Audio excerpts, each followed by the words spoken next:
సింధు నాగరికత మన దేశ చరిత్రలో అత్యంత ప్రాచీనమైన నాగరికత సింధు నాగరికత. దీని గురించి తెలుసుకోకుండా భారత చరిత్రను పూర్తిగా అర్థం చేసుకోవడం కష్టం. మొదటిగా మనం చెప్పుకునేది పరిచయం. సింధు నాగరికతను హరప్పా నాగరికత అని కూడా అంటారు.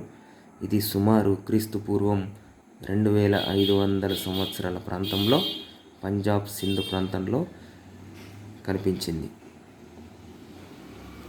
మనకు ప్రధాన నగరాలు వచ్చేసి హరప్పా పాకిస్తాన్, మొహంజోదారో పాకిస్తాన్, ధోలావీరా గుజరాత్, కాలిబంగన్ రాజస్థాన్, లోథాల్ గుజరాత్ ముఖ్యమైన నగరాలుగా మనం చెప్పుకోవచ్చు.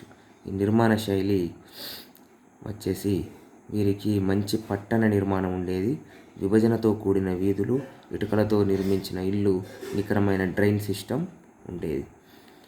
తర్వాత ఆర్థిక జీవితం గురించి చెప్పాలనుకుంటే వ్యాపారం, వ్యవసాయం, మత్స్యకారం, వాణిజ్యం వీటిపై ఆధారపడిన జీవితంగా చెప్పుకోవచ్చు.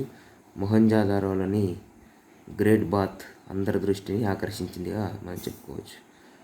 లిపి వచ్చేసి వీరికి తాము ఉపయోగించిన లిపి ఉండేదని ఆధారాలు ఉన్నాయి, కానీ ఇంతవరకు కనుగొనలేకపోయారని మనం చెప్పుకోవచ్చు.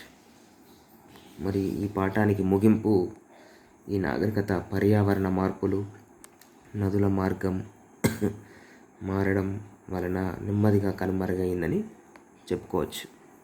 Thank you.